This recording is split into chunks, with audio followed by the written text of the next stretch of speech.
Se cuenta que en el jardín de San Marcos existe un fantasma que a la hora del alba se pasea por el lado norte. Llega a la puerta de la iglesia donde ora unos minutos y desaparece. Pero en esta ocasión no nos referimos a Pedrito, el sacristán. Esta historia que les presentamos aún en nuestros días persiste su creencia, por lo que muchas personas se rehúsan a atravesar el jardín a altas horas de la noche, ya que el mito se ha venido transmitiendo de padres a hijos.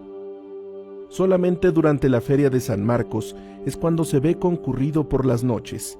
Por no conocer los fuereños la conseja, y porque los lugareños se sienten acompañados por los cientos de personas que disfrutan de este legendario y romántico lugar, aunque se sabe que un espíritu sale todas las noches y recorre el jardín. Según el profesor Alfonso Montañez, por el año de 1851, llegó a la ciudad de Aguascalientes un grupo numeroso de personas procedentes de Guadalajara. Don Felipe Rey González fue uno de los que llegaron a probar fortuna.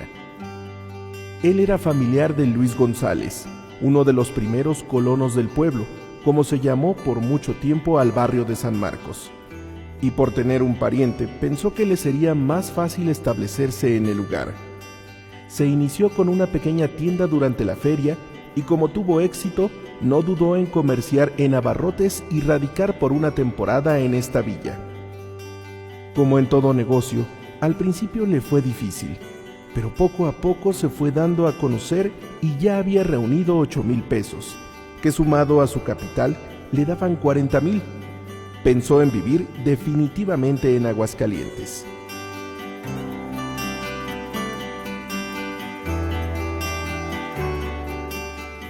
En la calle de Flora, al lado norte del jardín, construyó su casa, la que por muchísimos años ocuparon los descendientes del señor González.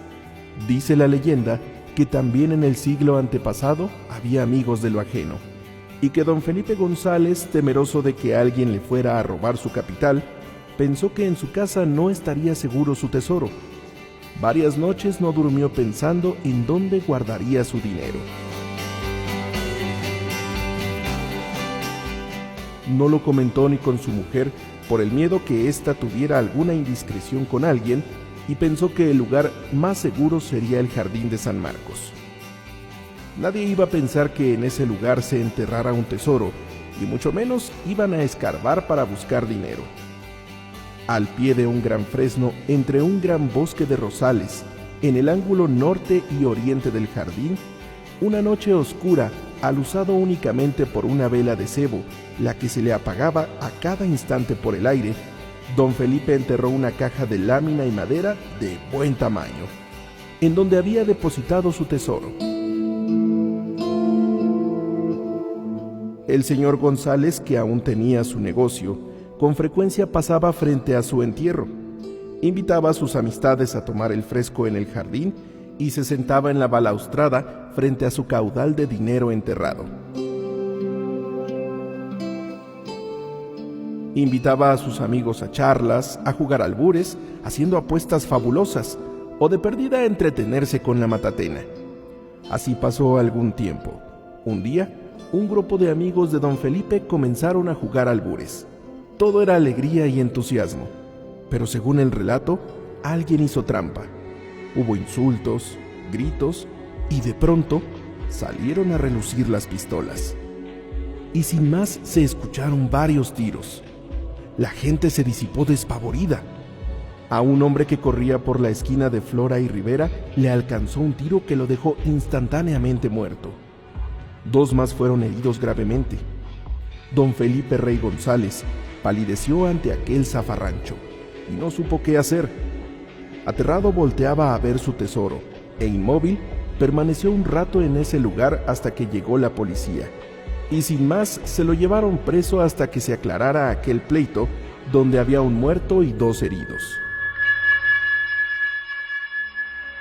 Durante algún tiempo, don Felipe estuvo preso. Una de sus más grandes preocupaciones era el entierro que tenía en el jardín de San Marcos, del que nadie estaba enterado. Aquello lo hizo enfermarse gravemente. tenía una pena moral que nadie conocía y que lo estaba acercando a la tumba. El señor González se encomendó a la Virgen del pueblito. Le ofreció parte de su tesoro, así como una misa solemne de 3 padres, orquesta y cohetes, si salía de aquel tormento y continuaba con su vida normal, ya que él no había sido culpable del pleito entre sus amigos, y al poco tiempo quedó libre. Antes de llegar a casa, pidió bajarse en el jardín de San Marcos. Caminó por el lado norte hasta llegar a su rosal consentido, en donde estaba enterrado su tesoro, para después disponerse a llegar a su casa, en donde le esperaba una fiesta que le habían organizado sus amigos.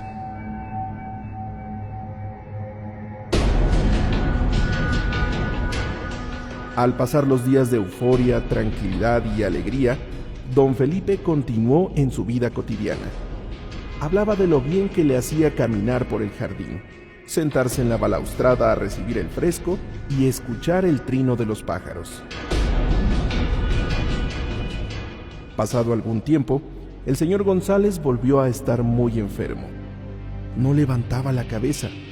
Lo único que lo hacía revivir era dar una vuelta por el jardín, lo que pedía mañana y tarde. Pero llegó el día en que el pobre hombre no podía caminar.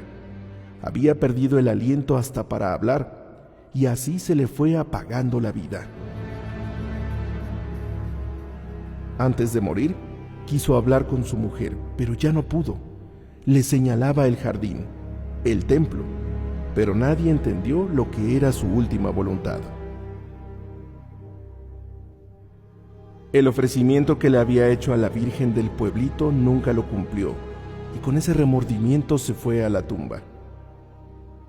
Hasta la fecha no se sabe si alguien encontró su tesoro o todavía está sepultado en ese lugar, pero sí que después de su muerte, los vecinos aseguraban que se aparecía todos los días a la misma hora en el jardín de San Marcos, que se le veía caminando por el lado norte, llegaba a la puerta de la iglesia de San Marcos y desaparecía. Así nació la consejera del fantasma del jardín, de la que todavía se habla, siendo en nuestros días una interesante leyenda. Producción Aguascalientes en la Hora Nacional. Radio y Televisión de Aguascalientes. Locución Oswaldo Rodríguez.